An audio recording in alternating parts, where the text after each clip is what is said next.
Order.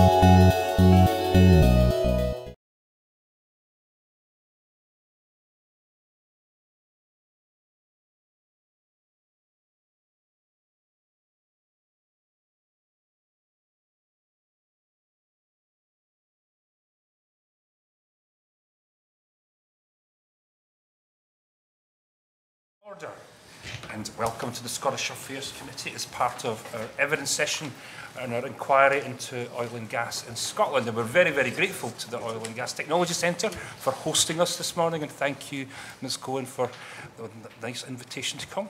Just for our record, who you are, who you represent, and anything by way of a short introductory statement. And we'll start with who other than Professor Kemp. Okay, I'm Professor Ali Kemp. I'm Professor of Petroleum Economics at the University of Aberdeen. I've studied the subject of North Sea economics for many years. My opening statement is not revolutionary at all, and that is that we have to acknowledge that the North Sea is now a mature petroleum province. There is significant remaining potential, but it is not easy to fully exploit, and the challenge is to find the appropriate technologies and regulatory framework which will maximise the economic recovery. Thank you. Ms Cohen. So I'm Colette Cohen. I'm the CEO of the Oil and Gas Technology Centre. Grateful that you could all join us here today and use this facility. And mainly it's great for us to showcase this facility because it is part of a continuous investment by both the UK and Scottish governments in the future of the oil and gas industry.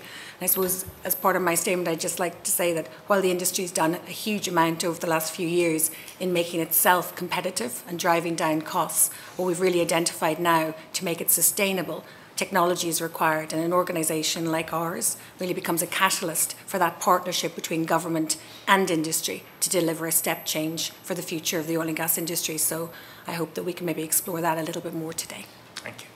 Professor DeLew, is it? Yeah, my name is Paul DeLew. Great to be here this morning. I have over 30 years experience in the oil and gas industry, predominantly working for the operator community. I now work at Robert Gordon's University, run the Oil and Gas Institute, but I wear a number of different hats as well. I'm on the board of the Oil and Gas Technology Centre. I'm the chair of the Oil and Gas Innovation Centre, a Scottish government initiative, and I also am a regular commentator on the industry and advisor to many countries, governments and other organisations. And my kind of key opening message here is we have had 50 years in this industry, made an enormous progress, but I think the next so many decades are going to have a very different look and feel and shape to it. And I think collectively we can create an incredibly powerful North Sea, but it requires different way of thinking, different ways of working, and certainly new technology and innovation. So exciting years ahead, but we're going to have to collectively make it work. Thank you.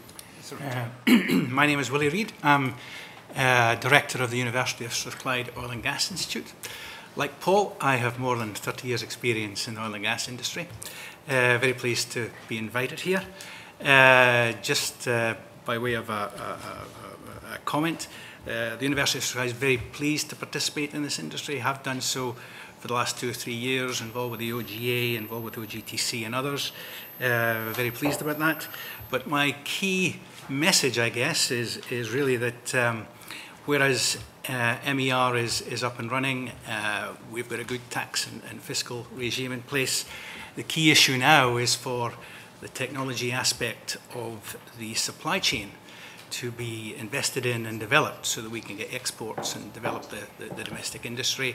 Technology will play a big part in that, and I think that the oil and gas sector deal will as well.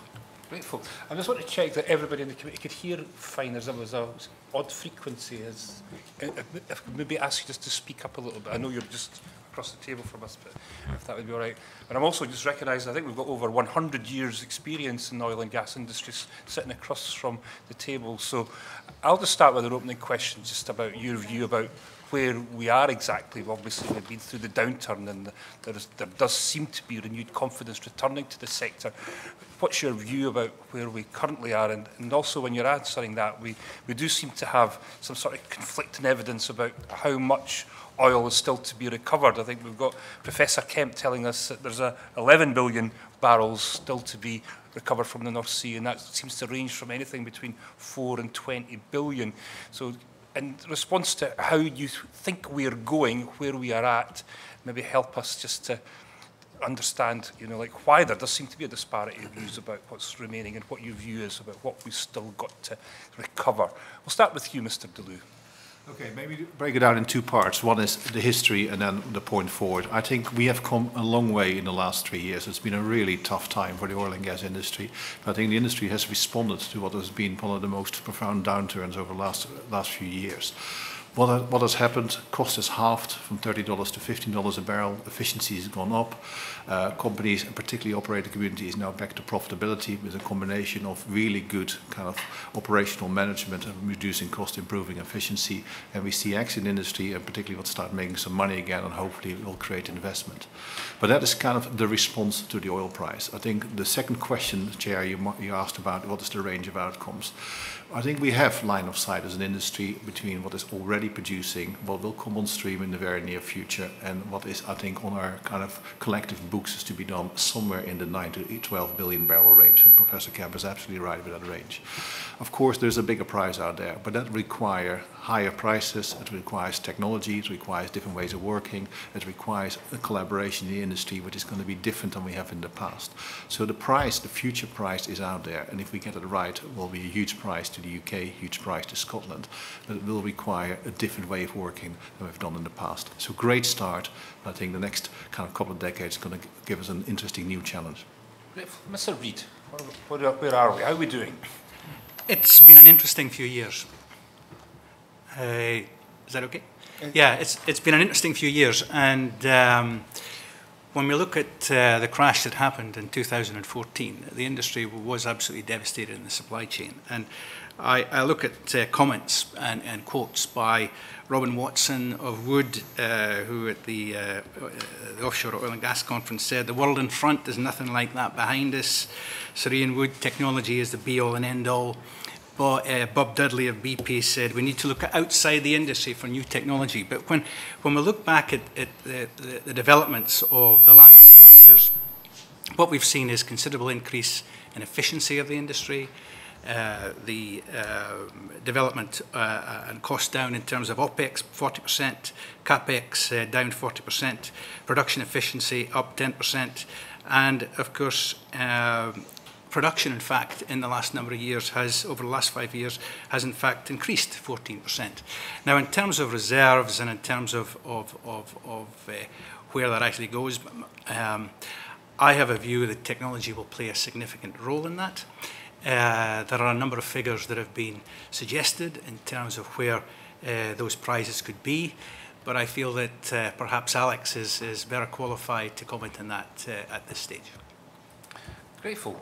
Ms. Cohen, where are we in all this? I think I'd reflect Paul's comments as well. We have come a long way. I think one of the most important things the industry has done in the last few years is nearly re-baseline itself and reducing those overall costs. It's put us in a really good position. I don't think we can hedge against a growth in oil price. I think we have to find a way to be competitive and thrive at this sort of lower standard oil price. I think particularly in a mature basin like the North Sea, we have to find a way to be as competitive as we can to ensure that people continue to invest here. We have some major advantages. We have a very strong, stable and supportive fiscal regime. We have a huge and capable skilled workforce. And now these investments in organisations like the Oil and Gas Technology Centre allows the industry to partner with government in developing the next technology to really make a difference. As Paul said, we need to change how we work, but one of the biggest levers we can use is finding the right technology to make it sustainable and to reduce our costs. That does require us moving towards a more digitised industry, to go more towards remote operation, remote control, automation in general, a larger subsea focus in the future. And I think that sort of approach will allow us to not only have a lower carbon footprint, which is also required for us as an industry to meet the requirements of a low carbon economy, it would also allow us to be competitive. So I think there's that element. Technology plays a big role. Organisations like ours can help. I think the other part, how big is that range of opportunity?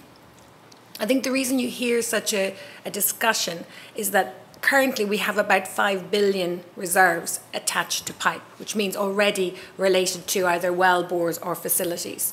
It's really the range of the 15 billion of how do we develop them. That comes into the price, the technologies, the commercial agreements, the collaboration, our ability to create environments where we can reuse and recycle our facilities. So that's the work that the industry is doing now. We have discovered resources, we have to find a competitive way to bring them on board. One thing I did notice is that the OGA's estimates include figures for expected new discoveries. And how can you accurately predict for reserves which have still to be discovered? How does that work? I'm not sure I'm qualified to answer how you can, I'm not sure anybody is, how you can predict. We have techniques and we have a huge history. We also have a great understanding of the basin that we're currently working in.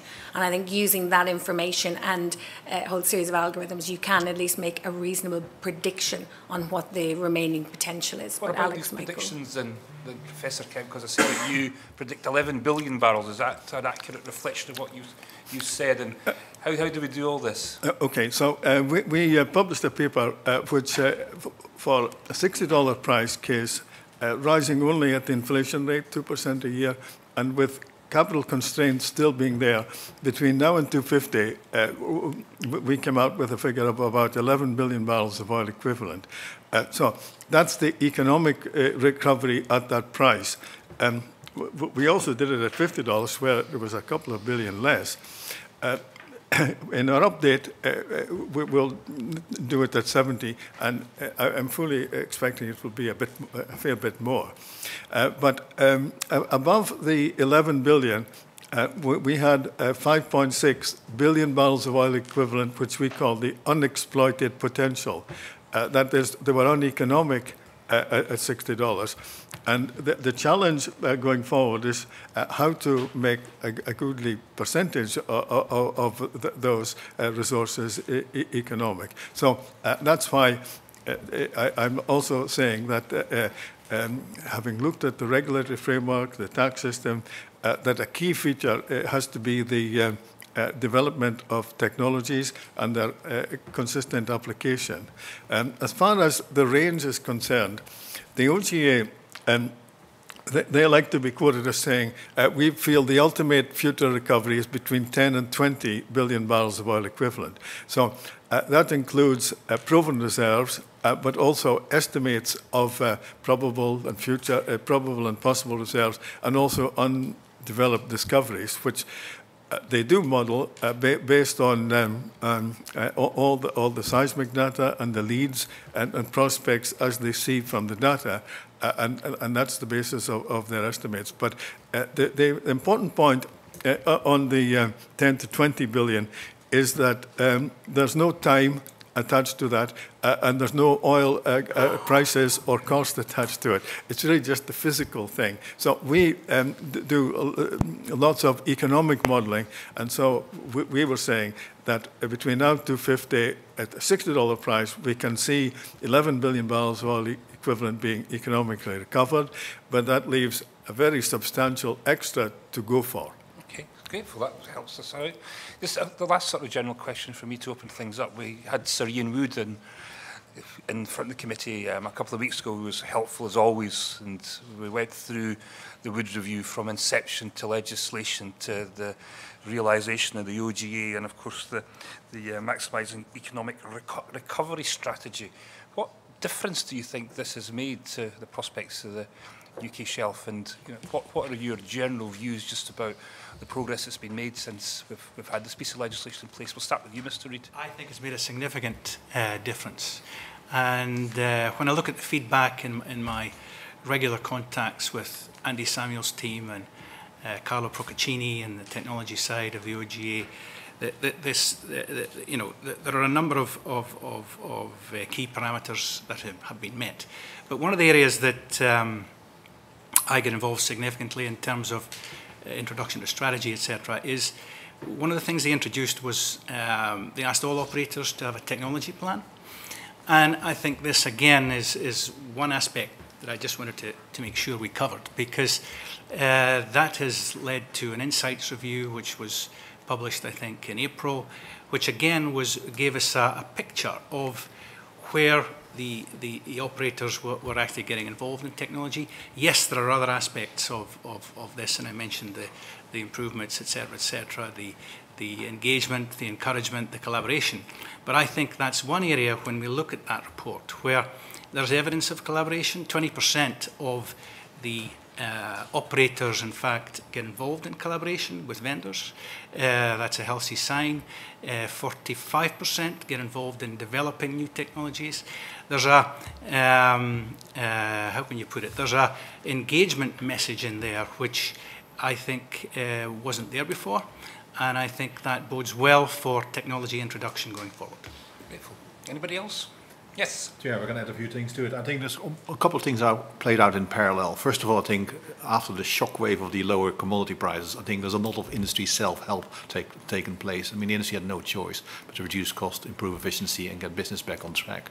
I think the creation of the MER UK strategy, and particularly the OGA, has been a hugely powerful catalyst to kind of help the industry to kind of work on a more collaborative model, but also put a spotlight on what needs to be fixed. And I think the focus on fixing areas around the fiscal regime, fixing areas around how do we make sure we drive more investment, fixing the areas around how we drive more seismic, how do we actually get organizations to work, looking at area plans. The whole range of what actually a good regulator will do has been hugely helpful. So I think the combination of that actually has been really powerful. Then you can link it in with the creation of the Oil and Gas Technology Centre and other initiatives. You get a very powerful package what actually puts the UK as one of the real competitors now in the world in terms of its regime, attracting money and everything else. I don't think it would have happened without the MER UK strategy and the work done by Sir Ian Wood and others. Grateful. Sorry, I would just agree with that. I think there's one other element that has really built from the Wood Review. If you imagine there was 27 different sort of actions that we had from that, but one of the big elements, getting a strong regulator was key.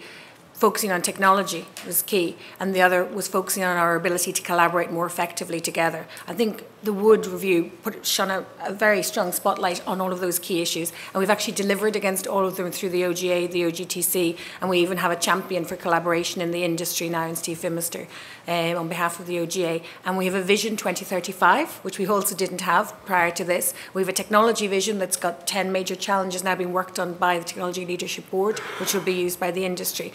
I think combining all of that, the Wood Review drove that and allowed us to get to the point where the industry actually submitted its own sector deal for the first time this year. A combined, aligned voice supported by both supply chain and operators in a single document. We wouldn't have done that, I don't believe, if we hadn't had the momentum created by the Wood Review and everything that's come since. Grateful. And Professor Kemp, we know that there's the 6 key task forces that have been set up as part of MER UK. Are these the right task forces, do you think, or is there other things that need to be reviewed as we go forward? Yes, in general, I would agree. The establishment of the OGA, a much better resourced organisation, has been a major step forward. The former Department of Energy and Climate Change was really under-resourced as far as the oil sector is concerned. So the OGA is better resourced, has people who have a deep knowledge of the industry. As far as collaboration is concerned, yes, Sir Ian Wood highlighted how there was a non-collaborative ethos before, and one of the prime objectives of the OGA in facilitating maximum economic recovery is to encourage more collaboration. So some is happening, but remember the background is one where companies were competitors, both operators and licensees were competitors, and the supply chain they were competitors as well. So collaborating with competitors is not so easy, and I see a challenge for the OGA going forward is to ensure that all the clear advantages of collaboration are realized, and that will require a lot of skill because,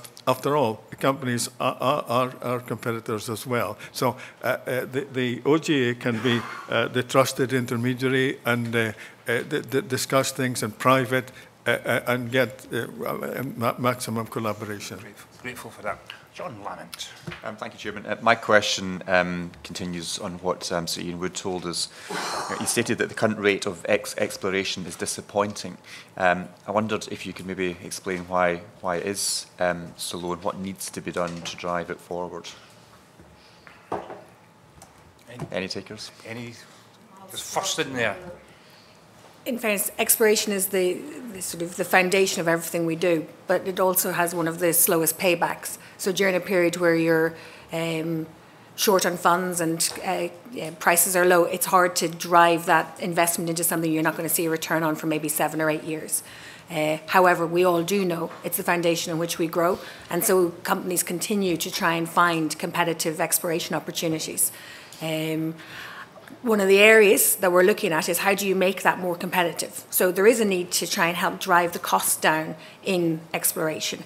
Exploration wells have become incredibly expensive over the last 10 years. We need to find a way to bring that cost down and also to reduce the uncertainty around what you find. So believe it or not, things like the digital advancements are hugely helpful. This concept where industry is now starting to share their data, so you have a much broader wealth of data, allows you to apply big data and machine learning and artificial intelligence to try and help us find those next opportunities, but also reduce the uncertainty around those opportunities. So there's work ongoing to try and increase our potential and the opportunities we will find in exploration, but it'll take a little bit of time.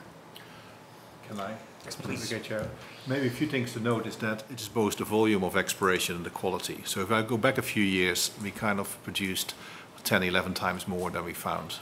Actually, last year, we produced twice as much as we found. So actually, although we didn't drill as many wells, the quality of the wells were better, and actually we were quite lucky to find some pretty good prospects. So I do think it's a question around how do we get both the volume and the quality right. And I think a lot of work has been done by the industry and again by the regulator to make sure that if we think before we explore, seismic is made available, technology solutions are made available, and people have a better understanding before they even go in there what they have.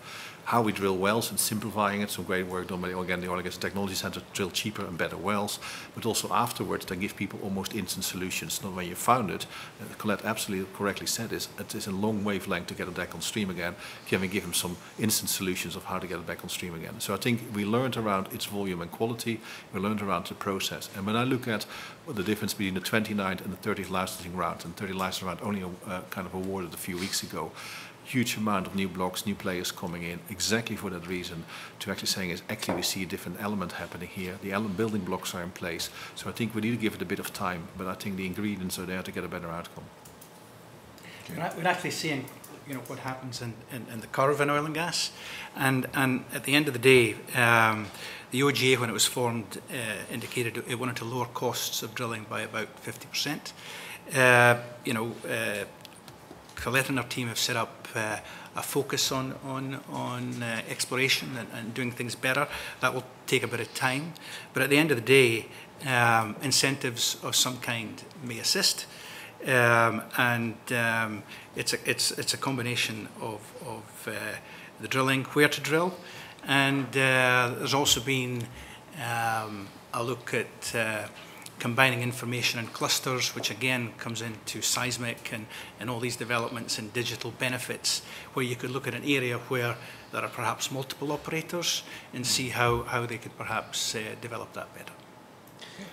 And last September, the Chancellor announced funding to explore or to survey underexplored areas. Just wondered what impact that was going to have and how that money was going to be directed into the most effective use.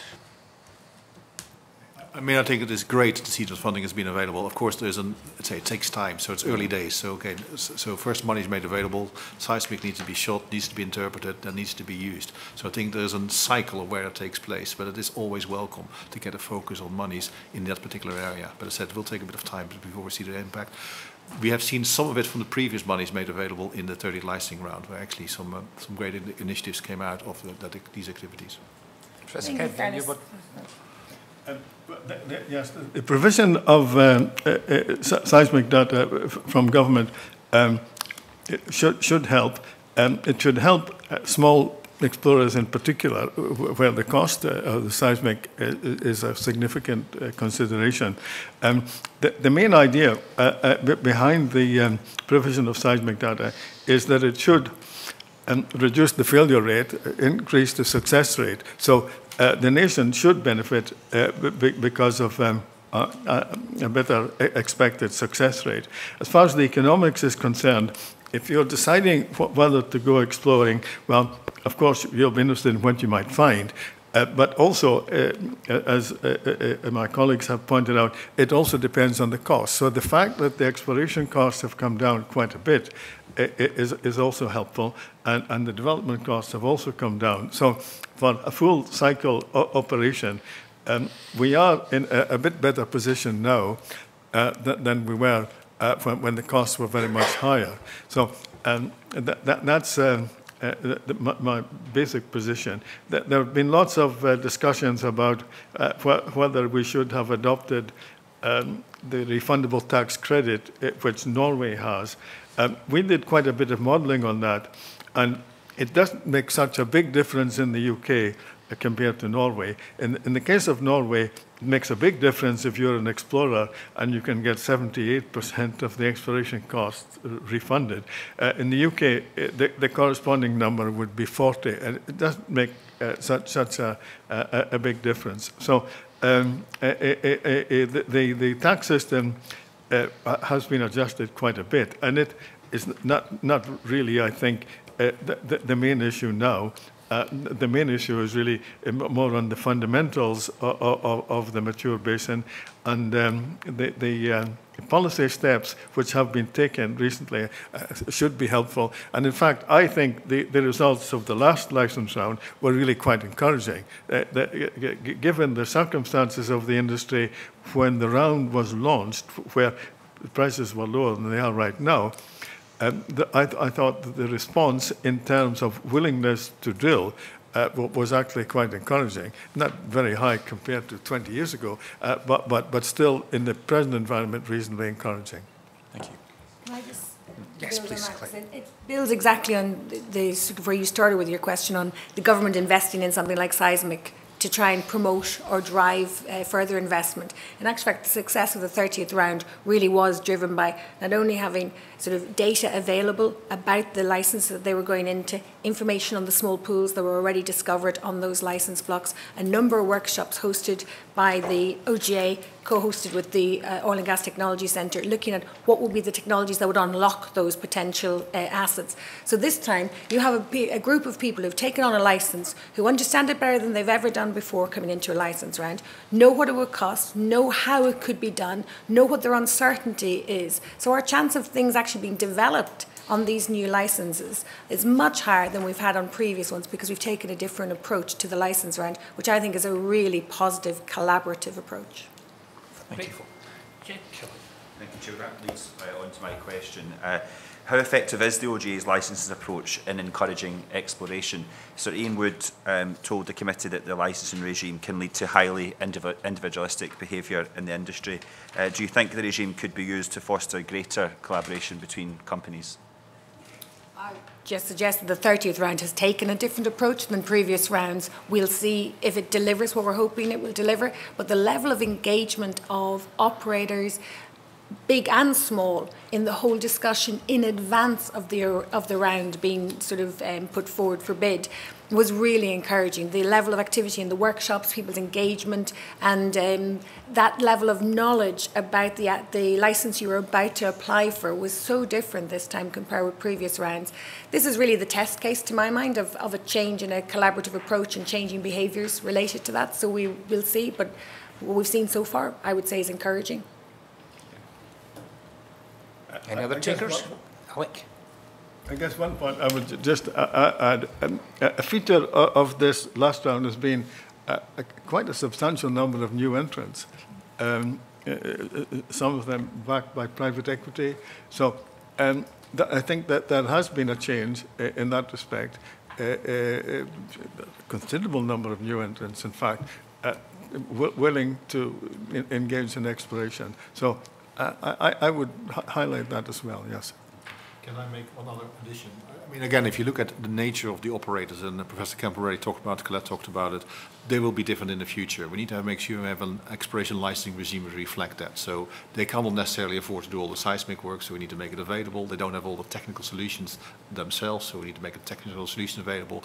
They might actually need an area plan, an area connection. I mean, again, we need to make it available as part of a licensing round. So I think what is playing out, particularly in the 30 licensing round, I really like, because it actually drives a different outcome for the North Sea. It thinks about what we need in the future and saying if we get ready for that now. So I think actually doing that kind of thinking ahead is really helpful to actually create a hugely competitive environment where we drive more investment, more activity coming in. Because if we don't do it, we actually don't deliver MER UK. When I talked to the OGA last week, they talked about a data bank, which again, it's not the exploration itself, but it's actually the information that makes the exercise itself more efficient. And in that area, there will be a development of a data bank which will be used by various parties. David Duke has got a substantial question. Yeah, just all this talk about collaboration, it's great to hear. Obviously technology is going to be very important. On the radio this morning, I heard the oil price is currently about $75.5 a barrel, which is great news compared to just not that long ago. But the industry having been through price cycles in the past, you can probably guess where I'm going with this. How does collaboration help, or what else does the industry need to do to avoid going back to the bad old days and the same old wasteful behaviour that we've experienced when the oil price goes shooting back up again? Thank you. It's nice to ask very straightforward questions. It's fantastic. So I think the main thing is around, we've seen huge volatility in price. And I think, again, you picked up the oil price somewhere between $73, $75 a day. That's actually, that is today. We need to think about what's the long-term price. If you look at the forward market this morning, for the next so many years, it's more between $60 and $65 further out.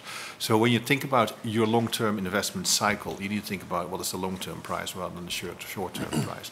And people are very conscious around this. We have had quite a big shock recent years. We need to make sure we learn from that, because some of the cost savings we have will be sustainable, some will not be. And actually, if we want to have a North Sea what works, a North Sea what competes, then we need to make sure that collaboration is part of our rule book. It's part of our DNA. Because if we don't do that, if you think about it, the UK is less than 1% of the world's production, less than 0.5% of the world's reserves.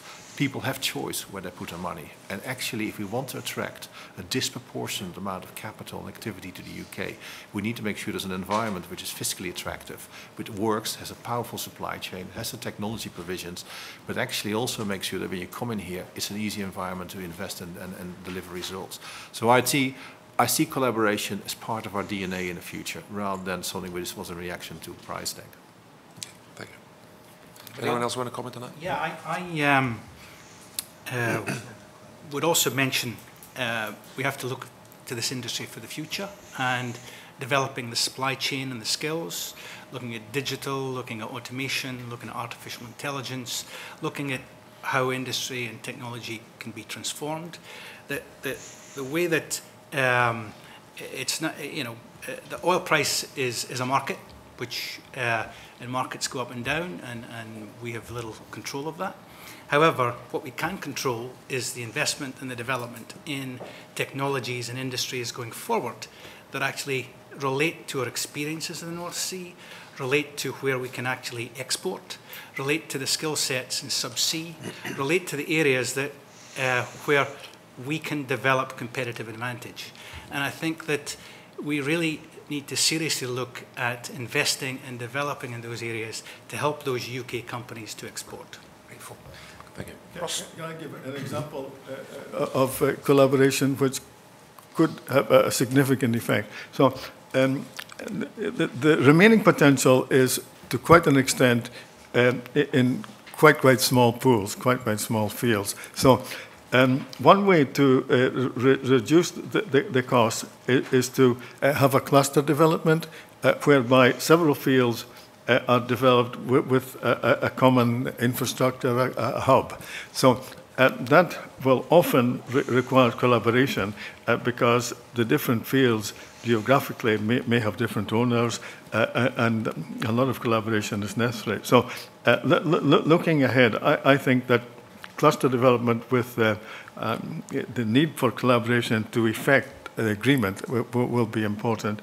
Also, of course, for the small developments, they want access to the infrastructure of pipelines, terminals, and again, to get more collaboration between the asset user and the asset owner is a challenge for the Oil and Gas Authority, which historically was a difficult one, but hopefully in this new environment will be more successful.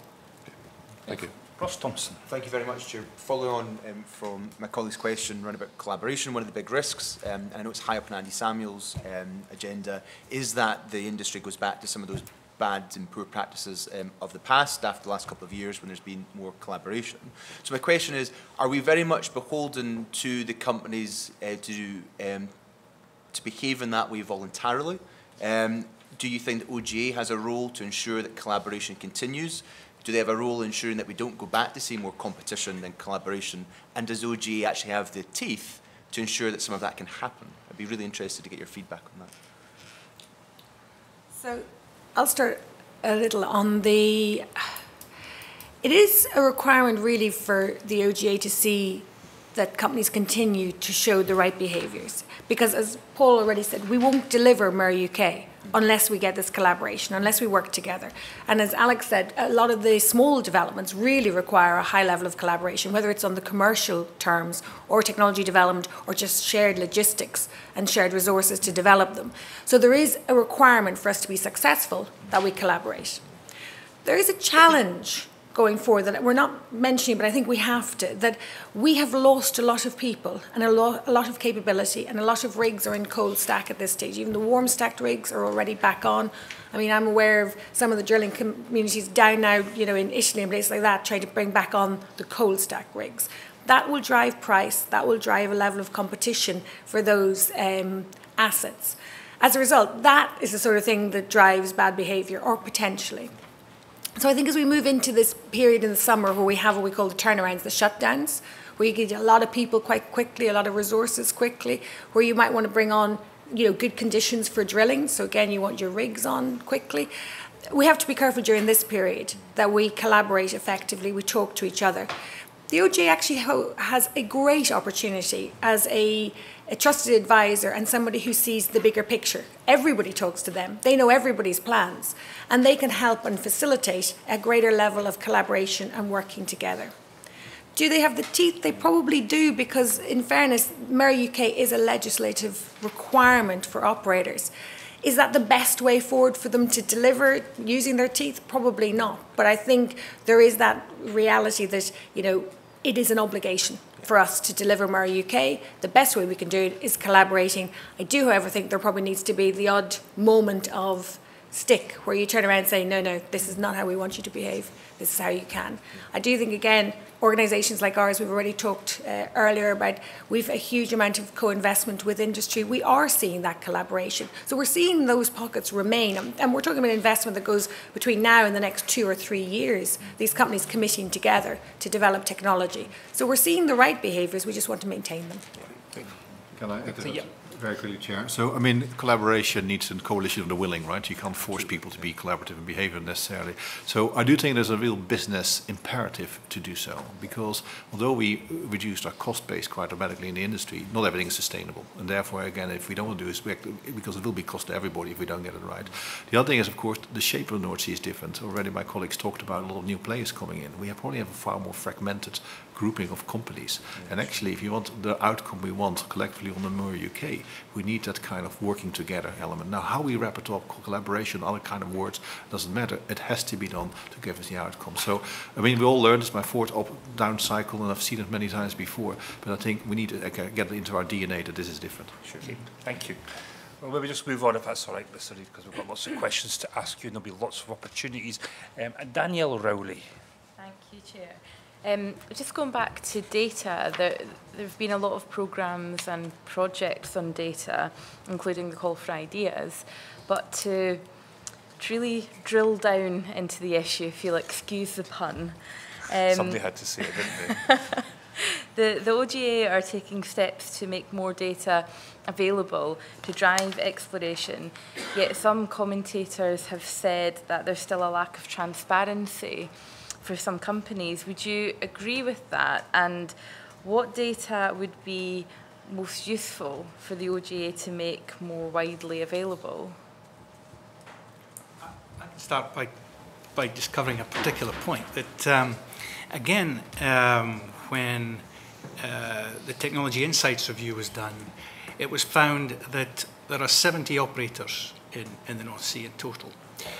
When that analysis was done, it was found that there were 7 to 10 key operators whose approaches, technologies, developments, etc., were of a high standard which could in fact be transferred to these other operators. So that's an example. Clearly that data is proprietary to the OGA, but that's an example where there's evidence that there are benefits from data that's available from other parties being transferred. It's a question of how that is transferred.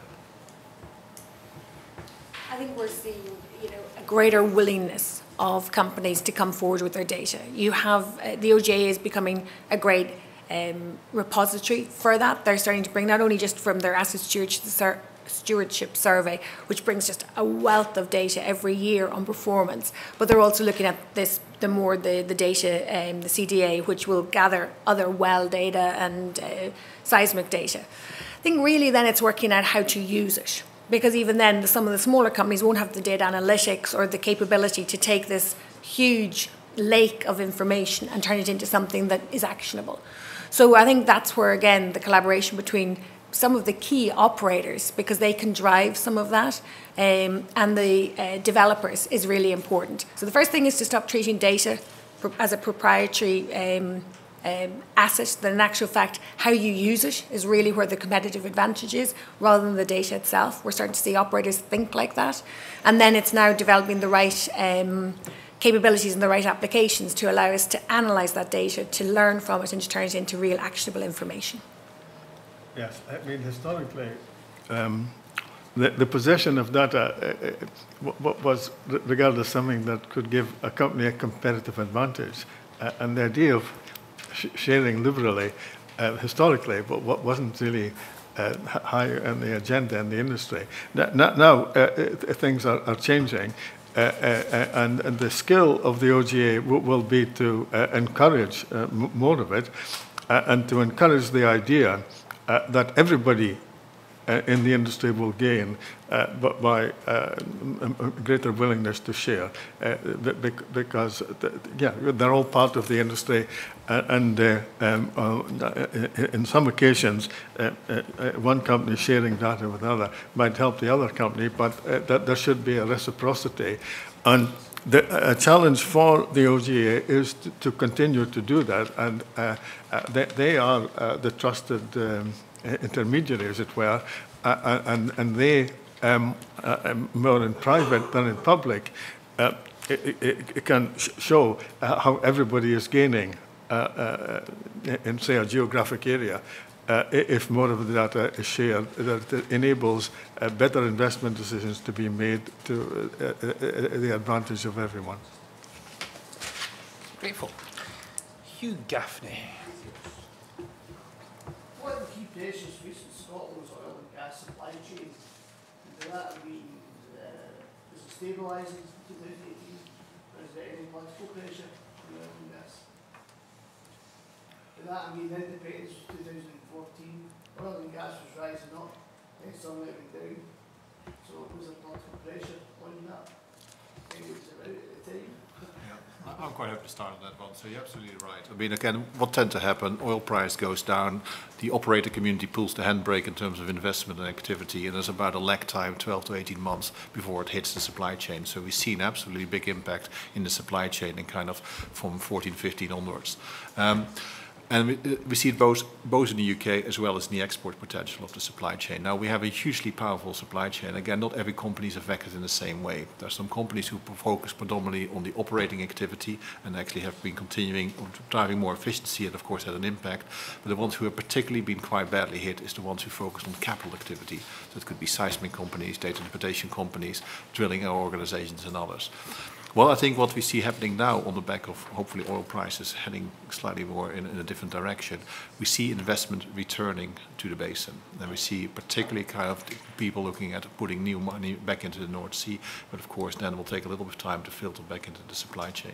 So we see the signals happening in both on the operating side and the supply chain side. I think the big exciting one, and Colette already mentioned, is around the future of what we want to do, and that's really around Vision 2035, because we see both a very strong future for getting more out of the North Sea, but also developing the supply chain to be a truly international, transnational supply chain, and doubling from what we currently do between now and 2035. So the supply chain is going to be pretty well at the center of a lot of the Vision 2035 activity. That means we need to have a healthy supply chain here, but also make sure that we actually help them to export to overseas locations. So tough time, things are changing, and I think we need to make sure collectively we help each other to be successful.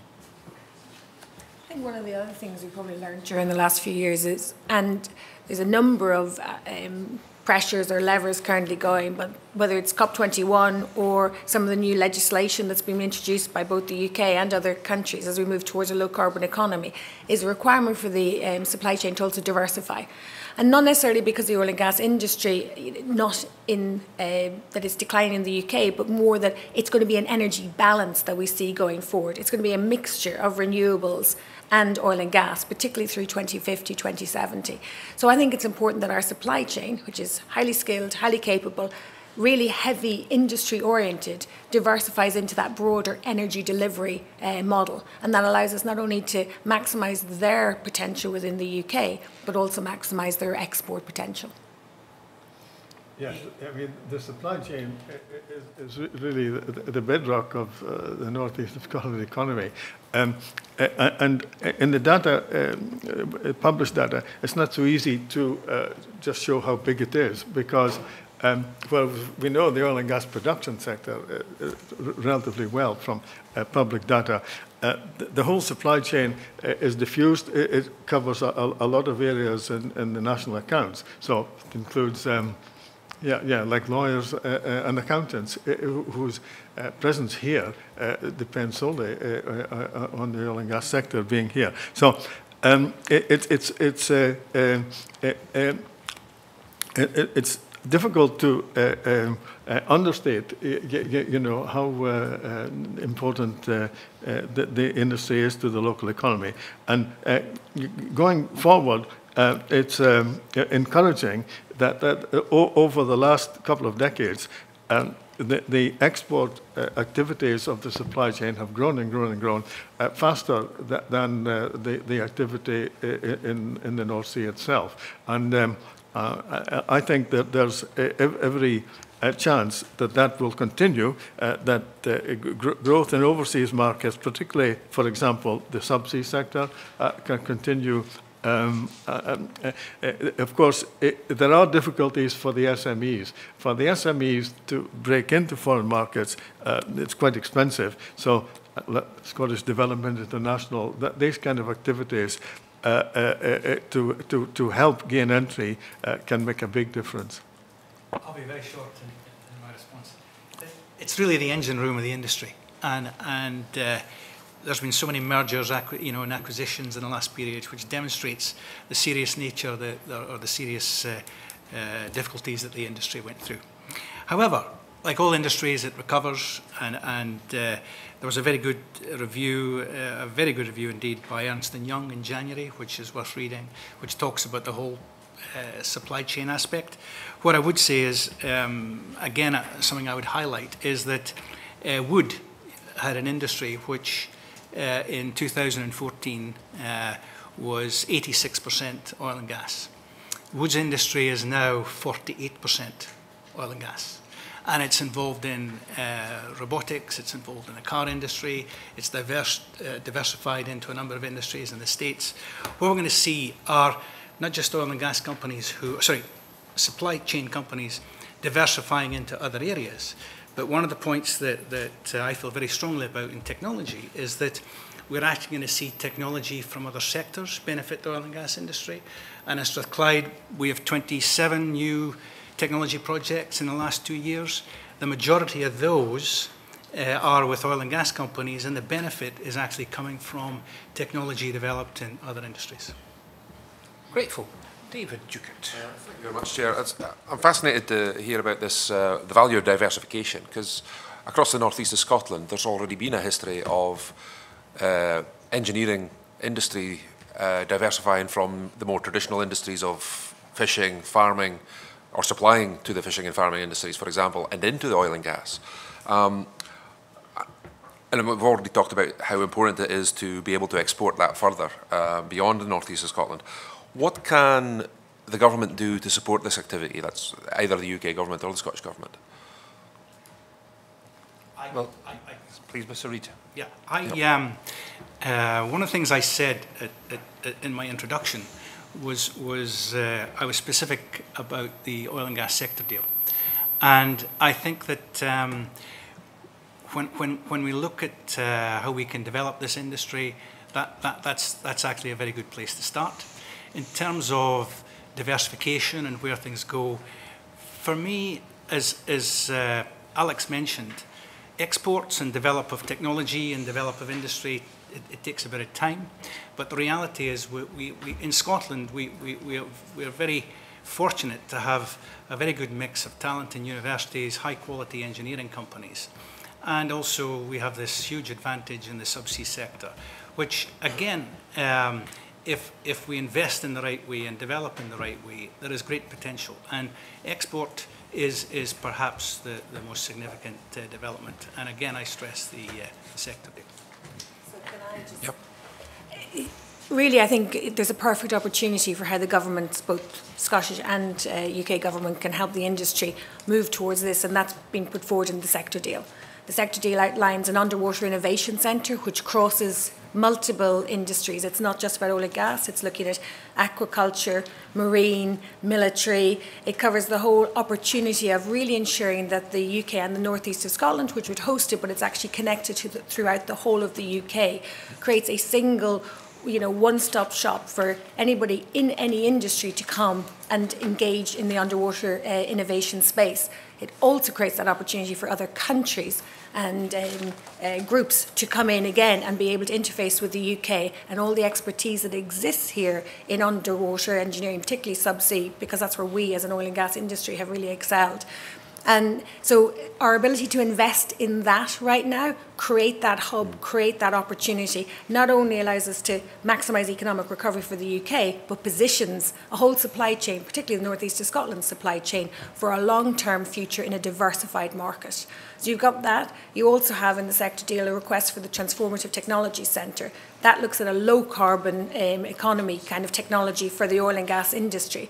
Again, positioning a supply chain that will be able to deliver, not just in the UK, but globally, equipment and services that provide to the oil and gas industry, but deliver in a low-carbon manner. That is hugely valuable to both us locally, but internationally. So from my perspective, that's how the government could really help the oil and gas industry for the future and their supply chain. Can I add a few things? I think it's been very powerfully put as an argument, but just to kind of how important this industry is. So roughly 1 in 100 people in the UK either works for the oil and gas industry or supports the industry. So hugely important. We just finished a piece of work on workforce dynamics with OPITO, which is a training provider for the oil and gas industry, and Robert Gordon's University. And if you look at the people directly and working in the industry, people work for the operator and supply chain communities, about 170,000 people. Goes up and down. This is a 2017 number. Of that, around 10% work in the operator community, the rest works in the supply chain community. So if we want to make sure we have people doing high value jobs in the future, this is critical. What Colette talked about, the sector deal, is absolutely critical to keep the capabilities and skills we have in our industry there for the future. So it is really important, not just from an oil and gas industry, but the energy diversification, leveraging our skills in other sectors. All the elements pretty well described in the sector deal are going to be key to make sure we kind of point to that incredibly capable workforce in the future. Can I just ask, do you feel you get the access that you require from government ministers? And do you feel when you approach them with these type of suggestions and initiatives that you get a favourable response? I would say that through this process that they've been very supportive, and that BEIS in particular has really tried to enable the conversations.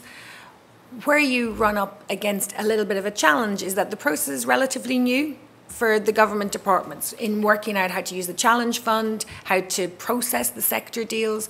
They're a great idea. The whole industrial strategy is a super concept for the UK and really working out how we're going to maximise economic recovery in all the different industries.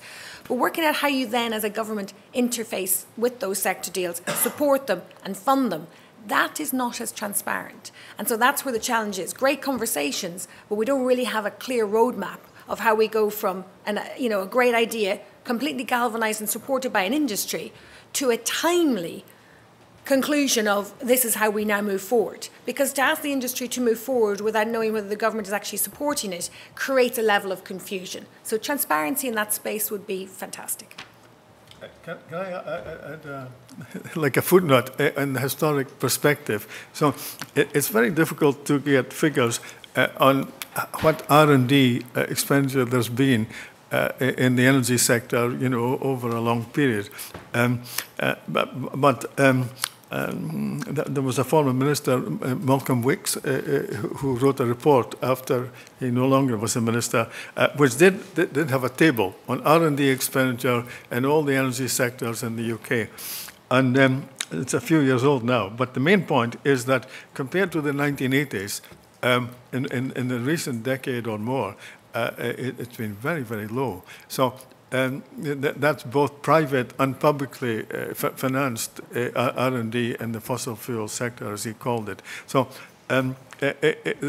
what has happened with the establishment of OGTC and OGIC, that's helped a bit. But clearly there was a long leeway to make up compared to what happened in the 1980s. And so I myself would agree that the productivity, the national productivity gains from having more R&D in this sector could be quite substantial. Thank you. Yes. If you look at other industries, typical rates 3%, some even 7%, aerospace, manufacturing, etc. So if you take Alex's number, oil and gas is way behind. Okay, that's helpful. Thank you. Excuse me, Chair, can I just ask one Yes, more question on the exporting of the supply chain? In your opinion, are there any particular global markets or opportunities for the industry that the UK government, in terms of its future trade policy, actively pursue? I missed it. I was just asking if there are any particular global markets, in your view, that we should be focusing on as a UK government in future trade policy to capitalise on the export of our supply chain here in the North East. So one thing the UK is extraordinarily good at is offshore developments, subsea developments, project management in hostile environments. And if we look around the world where we see similar type activities taking place, a lot of activities happening in South America, currently quite a lot of big finds. We see West East Africa opening up where there's big subsea kit going in. So I do think there's some really clear target markets where we can leverage our expertise. Now, credit to the Department of International Trade, credit to Scottish Development International, credit to some of the trade bodies. They're already pushing that. I do think if we want to make Vision 2035 work and we want to literally double our export potential, we have to do it differently than we do today. We're not staffed to actually across the industry or cross government to do that. So I do think there needs to be a roadmap, a plan in place of how we're driving that export potential, leveraging it. So I think the markets are there, the willingness is there, our capabilities are recognized. What we now need to do is put a real clear plan in place saying is what's the specific request, what needs to be made, both of industry, government and other partners to make sure we set it in motion. Okay, thank you. Ross Stocks. Thank you very much, Chair. That previous discussion actually feeds nicely into my question, which is actually around about the oil and gas sector deal. I've been working with industry already here to beat the drum for it, but for those who are listening to the committee's discussions today, can you explain exactly what a sector deal is, and from your perspective, what tangible impact a proposed sector deal would have, if approved, on the oil and gas industry? What does it mean for people in their daily lives here in Aberdeen, Scotland, across the UK to get such a deal signed off? Great question. So, sector deal is something that is driven by the industrial strategy. It has been asked for by government to all sectors really to come forward with a long-term view of what the sector could deliver to the UK economy, but what it would take to do that. So where the gaps are, what's the potential, and then where are the gaps? So in the oil and gas industry, they've identified just under £1 trillion of potential value between now and 2035. Part of that comes from the Vision 2035 from the OGA, and then really the improved recovery from operators and how we apply technology and get that maximise economic recovery. There's also an increase in the supply chain. But then we looked at that further and said, what more could you do if you really started making sure that, one, you were here for a sustainable long term, you were really diversifying the potential of your supply chain. They identified quite a large additional value of about £500 billion. To deliver that, there were a number of things that would be required. One was the Underwater Innovation Centre that the industry believes will cost about £88 million to create. They're looking for £35 million from the UK government, and then the rest will be provided by industry. That creates a centre that will, as we've mentioned already, galvanise around underwater innovation in general. So not just for the oil and gas industry, but for renewables, for marine, for aquaculture, for military. So you really become this centre of expertise globally. That allows you not only to develop the right technologies, it allows you to deploy them, have expertise in services and expertise that you can export. The other was around the transformative technologies, where you're turning around saying we're doing a lot already in fixing today and trying to maximise economic recovery and investing in technologies that deliver that, but you now need to prepare yourself for a low carbon economy. How do you ensure that the industry provides hydrocarbons in the lowest carbon footprint possible? So how do we ensure that we deliver the next generation of facilities that are carbon neutral, or even carbon positive if we can find a way to actually use other people's carbon in a positive way? So that's one of the other areas. One of the things that the industry is already doing is committed to a national decommissioning centre of excellence, which is already being built here in the northeast of Scotland. And that allows us to try and minimise the cost of decommissioning to the UK sector and to the industry, while at the same time developing a technology sort of landscape or technology capability and service capability that is exportable. Because while we're at the forefront of decommissioning as part of the energy cycle in the UK, multiple basins are following us. So our ability then to develop the appropriate technologies and bring them elsewhere is a huge export market. So there's a number of other things within the sector deal that talks about jobs. So you're asking what's interesting for the northeast of Scotland people? Jobs, sustainable jobs, high quality jobs, the kind of jobs that the next generation are more interested in: remote operation, automation, robotics, data analytics, data scientists. So you're looking for that next generation of sustainable opportunities. And you're also looking for cultural behaviour, changes, and sort of a sense of innovation. So that's all packaged in a sector deal. Can I add a few things? I think Colette powerfully described already, but it's maybe a slightly different cut on this one. So look at the Oil and Gas Technology Centre. There's about 360 million going in over 10 years, half from industry, half from government. Do the sector deal, there's probably close to £500 million of going potentially into the sector, which is hugely powerful. Now, how is this going to show up and going to feel? Actually, if you start thinking about it, that's exactly what we need if we want to deliver MER UK. It's exactly what we need if we want to do the energy transition, because all that plays out between now almost and 2030, you know, when the commitments about the climate change agreements has to go in place. So actually, if you want to get the best out of the UK, get the best out of the energy transition, get the right skills in place, that's exactly what needs to be targeted in terms of a sweet spot to go to, for the money to go into. And the reason why this is so important, you heard Professor Kemp talking about earlier around line of sight to 11, 12 billion barrels. By the time we get to 2035, somewhere between 7 and 9 billion of the 11 billion have been kind of recovered. If we don't do anything in that in-between space, we have an issue. And I think collectively we need to be really mindful that, you know, this is not a nice to have. The industry has been working very hard to get a sector deal to be done, but there's a purpose in mind to it. It is more than technology. It's about technology with a clear purpose to deliver both what needs to be done here, the export potential, and to kind of make sure there's a future beyond 2035. Yeah, absolutely. You asked about impact, and big impact in the supply chain. And from my perspective, you know, the subsea centre, decommissioning, transformational technologies in particular, taking technologies from other sectors, taking the mix. Timing, I think, is very important. Now is the right time to do this. In terms of where the cycle is in the industry, it's absolutely perfect, and there's a momentum. You know, OGTC have done an amazing job in the last 15 months. And if you look at the momentum that's could be carried through, I think this could be significant. And the final point I'm going to make is that this is a hub and spoke model. At Strathclyde, we've developed many of those models, and probably Sir Jim MacDonald has spent maybe 750 million in the last 10 years in developing centres of excellence in these sort of areas, lots of experience. The reality is these centres are hub and spoke. So the expertise of other areas is distributed throughout Scotland and other parts of the UK, and that's important in terms of accelerating the programme where other experiences exist. Yeah, absolutely. Grateful. Yes, please. Thank you very much, and thank you very much for your very helpful answers. You know, as someone from Aberdeen, I understand the importance of the industry, but also the potential that it has still, and the long-term future it's got. Understandably, across the UK, that view maybe isn't understood by others and other policymakers, as well as other organisations who will say, well, look, the UK government has already got a competitive fiscal regime, there's been a city deal investment, why should the oil and gas industry receive more? Now, I'm fully on board with that because I'm beating that drum. But in terms of us being able to take that challenge to others, how would you address that point? What would you say to them is the real benefit of ensuring we continue to get this investment when there's lots of obviously competing priorities?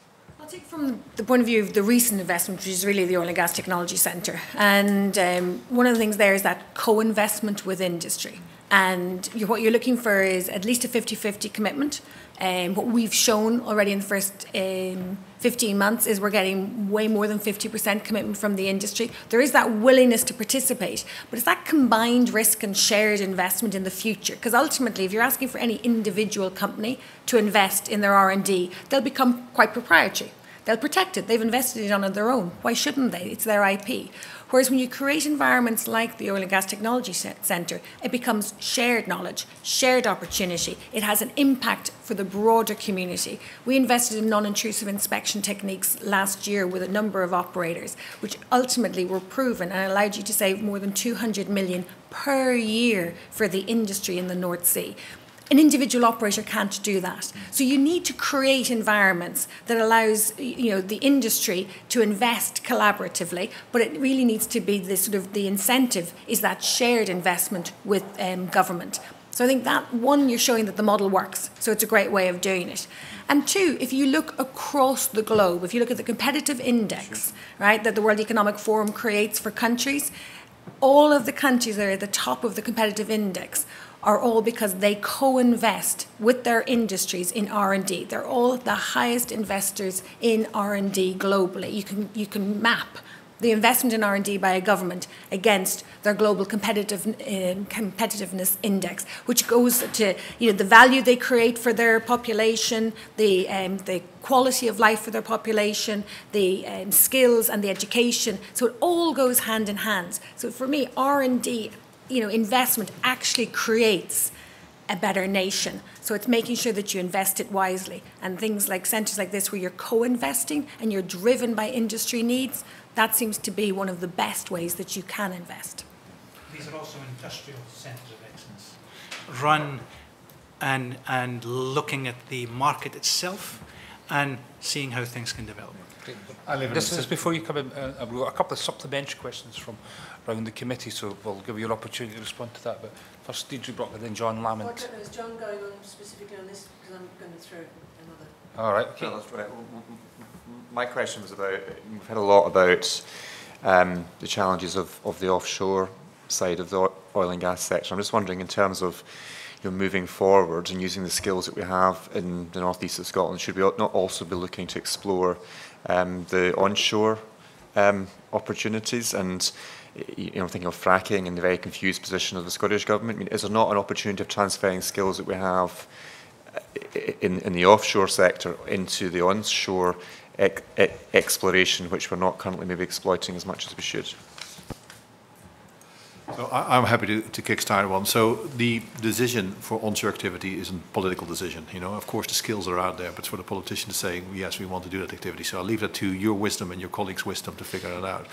The question is... But are there skills that could be used in that sector? Yes, I mean, I think the skills we apply in terms of project management, the subsurface, all the elements around operations, is completely applicable to some of the elements onshore as well. So because the reservoir is a reservoir, it might have not necessarily the subsea technology, but as an onshore technology, yes, it is being used.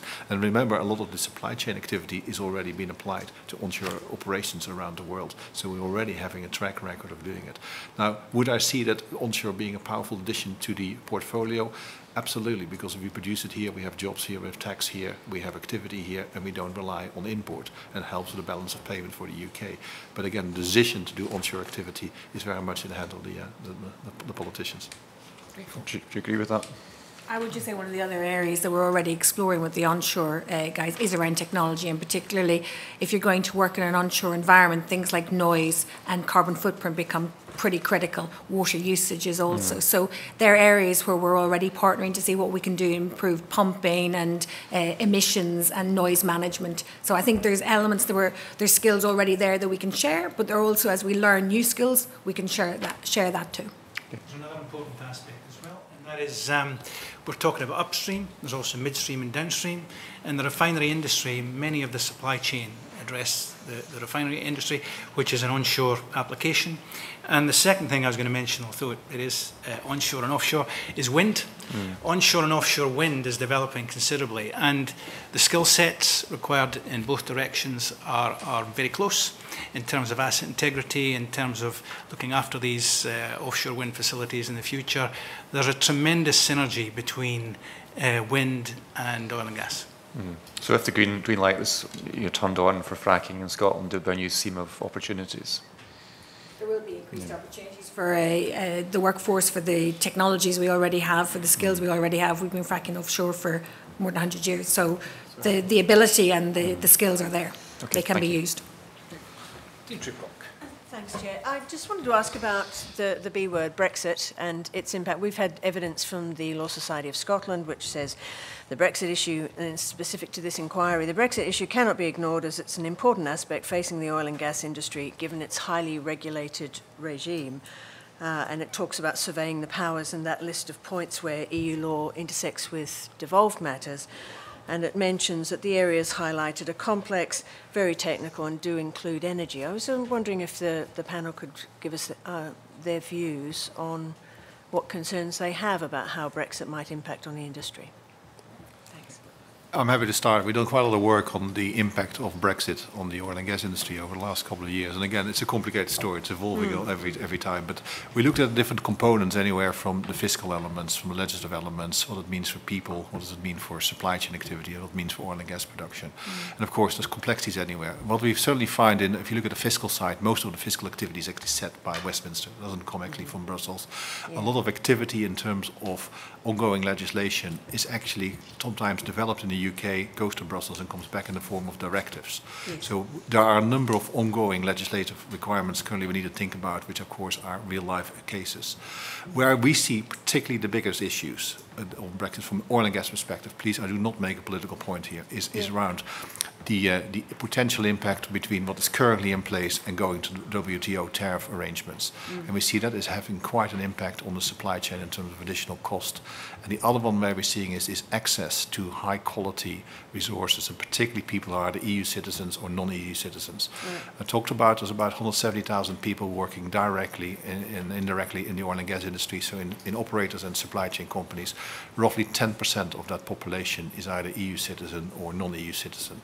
So actually, and they are in high value jobs, and this industry is relying on access to equipment, it is relying on import of goods and services, relying on export of goods and services, and on people. So the main thing, again, the industry absolutely needs, in my view, is absolutely frictionless access to it and continuous arrangements in place.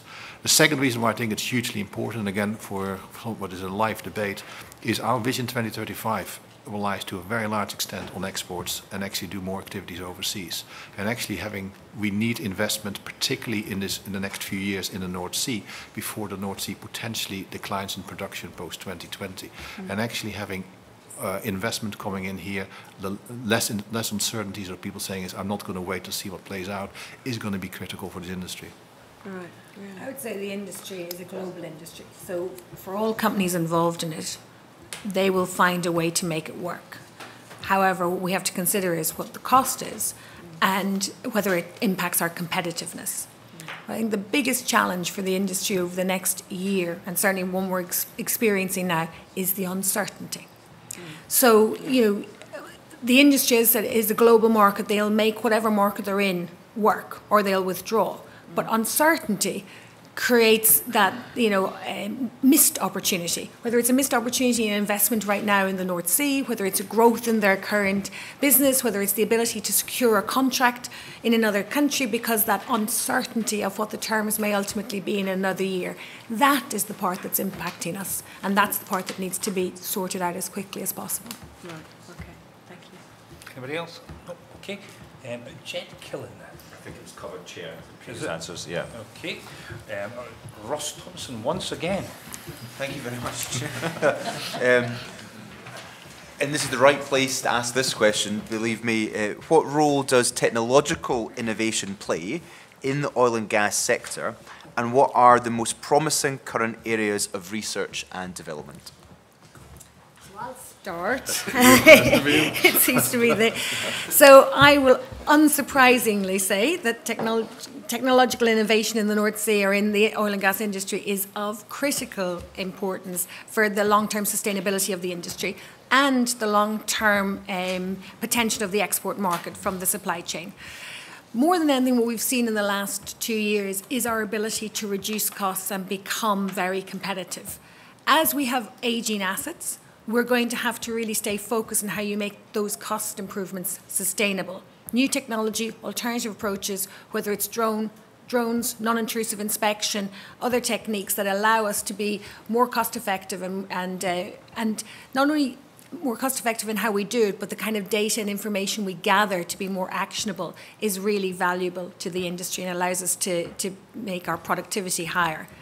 The other part that I think is really important is as we move forward, things like, so what kind of technologies are really going to make a difference? And they probably drive more towards the next generation of developments, as well as how we can make our existing facilities a little bit more competitive. And that's around our management of data. It's the analytics that we will use to be able to predict when we're going to fail, but also when we need to intervene and how our performance is being demonstrated. But also then looking at the next generation of facilities, remote operated, recyclable material, changing from decommissioning to actually reusing or just withdrawing. So rather than the big decommissioning kind of plans that we have now and the costs that are associated with that. How do we get remote operated so that you're really running from a centre more like this, a remote operation centre, you're only sending people out as required. Things where really that's attractive to the next generation, but also it reduces the cost, makes it more efficient. High-value jobs are being provided, and you're getting a much more continuous level of information about your asset and how it's performing. So I think the technology around automation, remote operation, digitization, robotics are all probably the thing that's going to make, and materials, make the biggest difference. And this isn't taking the man or the person out of the equation. It's getting the individual to interact with the information and the asset in a different way. So we're talking about co-working, not replacement. So I think Professor Kemp was going to come in. Or? Well, I must support everything that Colette has said. So when I look at the economics, yes, the technologies which can enhance the productivity of the operations must be at the top of the agenda. So, for example, we've had this problem of declining performance. The ratio of actual production to maximum efficient rate was a big problem. And that was one of the reasons why the last few years production went down. Now we're making progress and production efficiency is actually rising again, but it's still got scope to go further. And we can see in our modelling that if production efficiency increased to a worthwhile further extent, then there would be very big national gains. So that's an example. The other, looking ahead on decommissioning, we've talked about the new entrants who are often private equity companies, and they'll be in for a relatively short time perhaps, but we want to encourage them, and one of the problems has been the very high cost of decommissioning. So if R&D can make a significant reduction to the decommissioning costs, then the prospects for continuing new entrants with nimble-footed small companies would be greater. I want to come on to decommissioning in a minute, but I think we'll stick to this, Ross. Yeah. Making that technology is absolutely critical. It really is looking at things going forward. Again, I stressed in my opening address that transferable technologies are very important, and I've got a list of all the areas where certainly very good experience of where this can help. And it's asset integrity, it's aerospace, power generation, electricity generation, grid systems, offshore, new ways of looking at that, data analytics, life extension, marine and offshore engineering, nuclear. We have good examples of nuclear where we've been working in Canada with the leading private supplier of nuclear in Canada, Bruce Power, where we're trying to extend the life of their power facilities by 20 years. And that analytics is transferable to oil and gas. Things like remanufacturing, which Colette mentioned, digital manufacturing, engineering design, applied physics, satellite technology, offshore wind, and catapult centres around the UK. The impact of technology really will have a big difference on this industry. Thank you, Chu. You're absolutely right about how exciting the new technology is, and actually coming to places like the OGTC, you sit in a room like this, which is pretty cool. You see some of the new technology around about you. You're talking about remotely operating things. I've been here using VR. I've touched buttons on those screens, which I don't know what I was doing, but it's so interactive and exciting. And even when I came in, I saw a robotic dog. So this is a whole change in the way that people perceive the industry. So my question is that, and my colleagues will see this when they come to Aberdeen Airport, and I always make this reference, that you see the big Falcon New Tech sort of billboard right across the car park, which shows the industry, the guys in their helmets and covered in oil and muddy and the rest of it. But yet there's this exciting new side of the industry in terms of attracting people into the industry who sometimes see it as this dirty industry.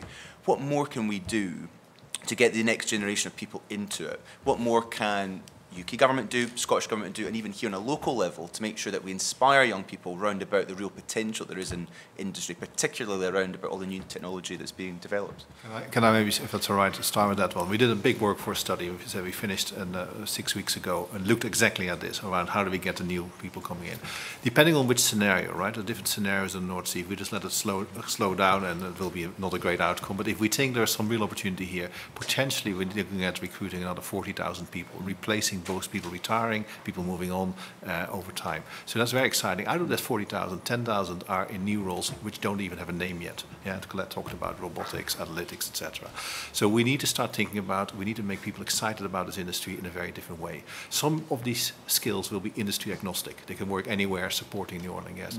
But we are going to be a even higher tech industry than we now. We're pretty high tech if you look around and you go and look at the new developments. But we actually need to start thinking about it strategically. We actually need to start recruiting people in a different way. We need to give them a different future. We need to tell you, you're not joining necessarily the oil and gas industry, you're joining the energy industry, you're joining something international, and that's quite an exciting prospect. Yeah. So I think it's much earlier. I think we need to really start thinking about how we educate our children. I've heard stories, particularly in the last week, even from parents whose female children were not encouraged to do physics because it wasn't, girls didn't do it. How that could happen still, I was flabbergasted. I mean, I know there was no physics allowed in my school because girls didn't do it, but that was 30 or 40 years ago. I kind of hope that that has changed, but it doesn't appear to have. So what can governments do? Absolutely look at your curriculum, look at the way we're teaching. We've got to stop having certain subjects that are for girls and certain subjects that are for boys. It shouldn't matter. It's about your skills and what interests you. With then things like robot wars, Lego challenges. They're really important because what they're doing is trying to get kids finding fun in science and engineering, because ultimately engineering is really just about solving problems. It's not about building big platforms. It can be sorting out your Adidas trainer. It can be sorting out an online programming problem, as well as building a great bridge or the next sports car. Ultimately, it's trying to talk about science and engineering in a different way, so that it's giving them an opportunity, a career in a hugely diverse, mind-bending kind of environment. And I think we need to start getting that across early and encouraging children to see engineering and science as an opportunity, not a chemist or a physicist, or don't pigeonhole, you don't need to. It's a multi-skilled capability. And I think that's what we really need to start getting across. And it's too late to try and talk to them when they're in university or even in their last couple of years at school. We have to start changing the opinions early on when they're 4, 5, 6 and 7. Absolutely. Yes. I think the key thing is that oil and gas provides transferable skills, in engineering.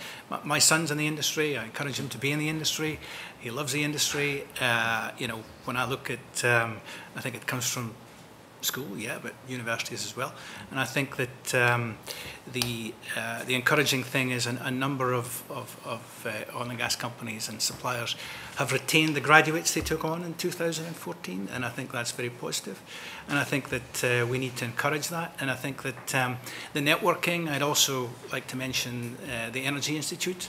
I'd like to mention the SPE.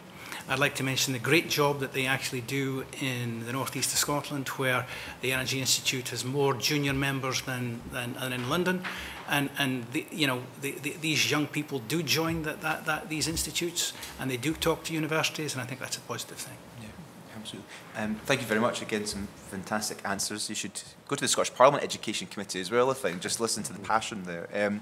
Lastly, again, tying into technology, we've heard very clearly how critical that is going to be to the future development of the industry and to maximising economic recovery. So right here in the Oil and Gas Technology Centre, we've heard that over 50 field trials, there have been 95 projects approved. How can we ensure that technology that is developed here benefits the UK? What is the risk about anything that's developed here being pinched by somebody else somewhere else? In terms of people here in Aberdeen understanding how this centre can benefit them, what would be something that I could take to them? Again, great question. And it was one that really exercised us as we tried to design how you would invest and how you would protect that investment. So our process requires that when we invest in a technology, we do it with more than 2 or 3 companies at the same time, while we protect the IP of the developing company. And the reason that we do that is to ensure that what we're trying to create is that sense of innovation and the next opportunity, and really enable the supply chain.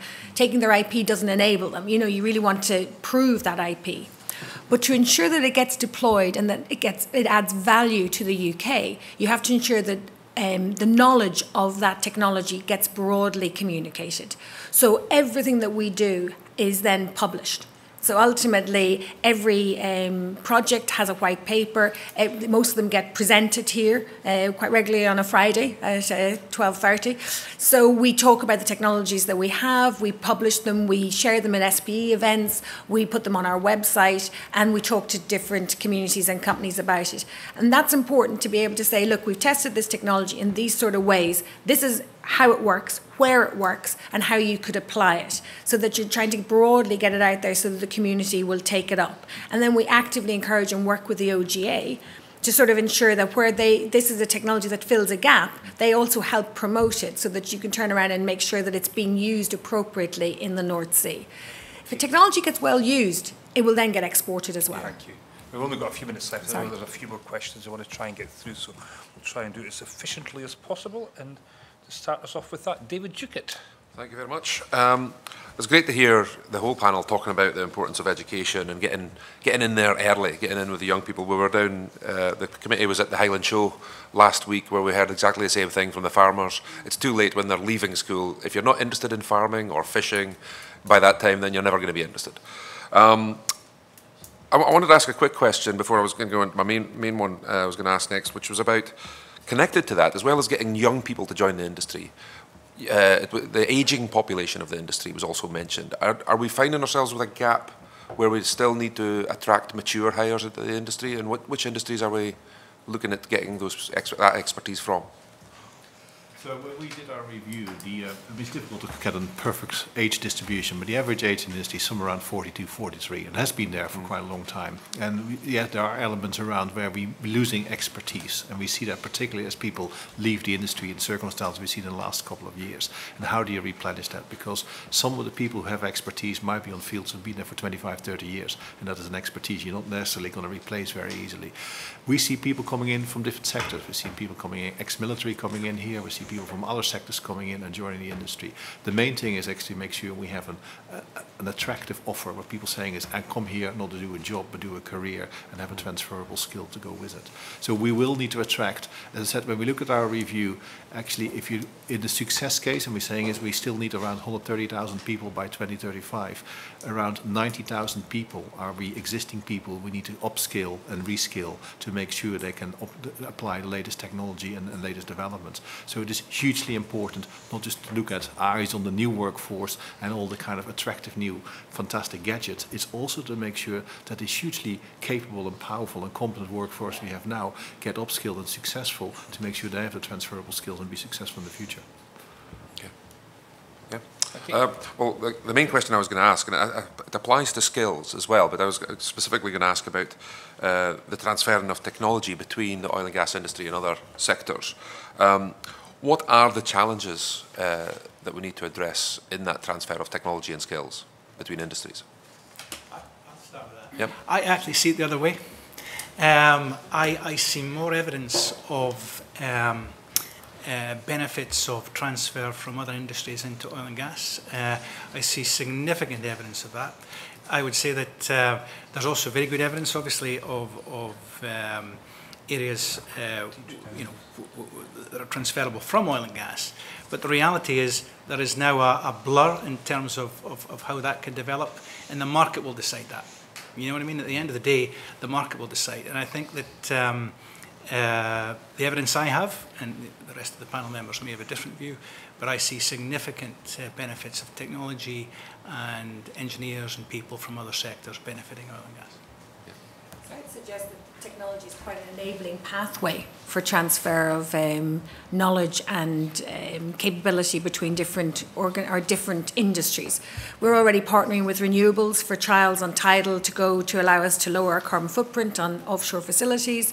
We work a lot with the composites catapult, and that's because they've been doing a huge amount with the automotive and aeronautical, so we're transferring technologies from them. Same with the manufacturing technology catapults. The catapults are actually a real sort of catalyst to work with because they work across industries and allows you to sort of learn from what's already been invested in and to move that into your own industry and needs.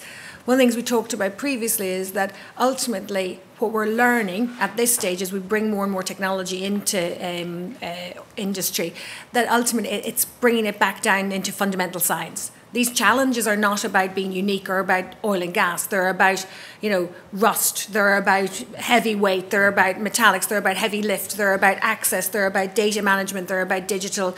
They're common to different industries, and it's just making sure that we align as effectively as we can, share that learning, and see, and sort of all you have to do is, under specific rules or legislation, make that technology fit your industry's needs. Okay, thank you. Thank you. There, David, if that's all right, because we've got another couple of questions, then we'll be able to conclude the session. Christine Jardine. Hello. I'd like to move, if you like, a step forward in the future and discuss the challenges and opportunities that decommissioning presents to the oil and gas industry, where you think they are and how the technology we've talked about can drive it down.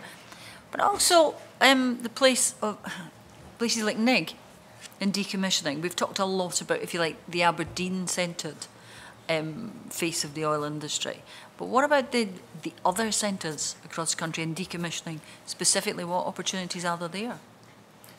So the National Centre Decommissioning that we're creating right now with Aberdeen University will really more have a hub and spoke. In actual fact, we're creating a room very similar to this to allow us to be able to talk directly to other centres like Blythe, Fort William, NIG, so that they can be involved in conversations at the same time. So I think it's really important that you don't isolate. You know, it shouldn't be just about Aberdeen or Dundee or NIG. It's really about an industry and how effectively it can work. So I think that is already at least starting. I don't think we feel isolated. It's just how effectively we can help connect each other we're working on right now. There's a big drive because of the OGA and obviously Treasury around trying to drive the cost down. We're looking at that right now, lots of technologies. It's quite challenging because ultimately to show a technology is working, how do you get the next version of a heavy lift when there might be 1 or 2 done a year, if that? So it's a challenge to actually develop the technology and prove it. And that's one of the things we're working our way through. But I think the other part that we really need to start addressing, both at a government level and at an industry level, is this concept that there is a decommissioning industry. There is not a decommissioning industry. Decommissioning, that's like saying there's an exploration industry. Exploration to decommissioning is cradle to grave in our industry. And as a result, decommissioning needs to be done hand in hand with the general activities of the oil and gas industry. And it's at its most effective when you're doing it while you have the skilled workforce and preferably the people who have the knowledge of the asset still around as part of the decommissioning activities. So we need to really start integrating decommissioning into business as usual and stop trying to treat it as a separate activity. And I think that's really critical if we're going to bring the cost down and we're going to be effective. Just briefly, Deirdre Meekie has talked that some of the decommissioning is going to Norway.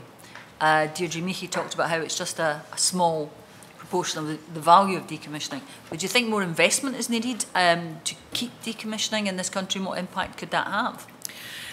I think we actually need to look more at the way we do decommissioning, and that it comes back to, I think decommissioning needs to be part of the sort of general activities. The lifts, really, what goes to Norway, what goes to Holland or Singapore or whatever else is really when you have heavy lift. It's about 2% of the total value of the overall decommissioning costs. We are already very focused on like 47% of the cost, which is the wells. Lots of activity going on. We've got like 3 sort of different technologies, all being field trials, multiple field trials on them, looking at ways to reduce the costs around the well costs. But there's still that other sort of 53%, which is related to the facilities. How we do the facilities, we're very focused at the moment on heavy lift, on complete removal. I think there needs to be challenge on should we be on complete removal? How could we maybe do parts of those decommissioning elements while we're still producing? There's a lot of conversation that I think still needs to be driven in the UK. That may result in some additional investment in the right places. But I think a lot of our facilities that we have, like NIG and other ports, could take this if we treated it more as a bite-sized salvage operation. So there's opportunities there, we just need to discuss it. We don't have the solution yet. Thank you. I would add that all the issues related to decommissioning have been addressed in the UK far, far more than they have in other countries. So in due course, I think that the decommissioning activities are very exportable. And that's not just doing all the physical work, but in my area, say in designing systems for financial security, tax relief for the costs. A lot of other countries, which have got large oil industries, haven't really scratched the surface on all the issues there. Residual liability, what happens to the remains, what should be done about that? These issues have all been addressed here, still some to come to fruition. But I know many countries where they haven't addressed them. So it could be an exportable activity in the longer term. Another area where we could export expertise. I know Mr. Reid's coming in, but we are really almost out. Very short. Yes, very short then, Mr. Reid. And that is that late life also is a very important part of pre-decommissioning, and that we have got the skills in terms of asset integrity and development that complements that. Thank you. Deirdre Bock. I'm conscious we haven't got much time, and this is kind of a big issue, but I wanted to ask about, and then the panel has touched on it at times during the session, but I was wondering about how the sector balances the need for getting maximum amounts of economic return with the drive for a much lower carbon future. So I was wondering if you could tell us more about how the industry is actually creating a role for itself in the clean growth strategy. I think at this moment it's the larger operators that, well, there's two ways of doing it. One, the sector deal has taken more of a strategic approach, and that's why they're addressing the Underwater Innovation Centre, which combines skills and working hand in hand with renewables. The transformative technologies are looking specifically at technologies that will allow us to lower the carbon footprint and address the clean growth strategy and the aspirations of both the UK and Scottish Government. So you're getting that at an industry level. I think you have individual, particularly the larger operators, that have some very clear and quite aggressive goals of preparing themselves for a low carbon future. You know, and they've put out those strategies, and even whether it's Statoil, BP, Shell, they all have very clear visions of where they would like to go and sort of deliver as an oil and gas company in a low carbon future. So I think there's work being done at different levels. And in different areas of operations. So if I can add, this is, I think, a really good description of what plays out in the operator community. There's an equivalent agenda, of course, in the supply chain community. A lot of the supply chain companies are already looking at diversifying their business.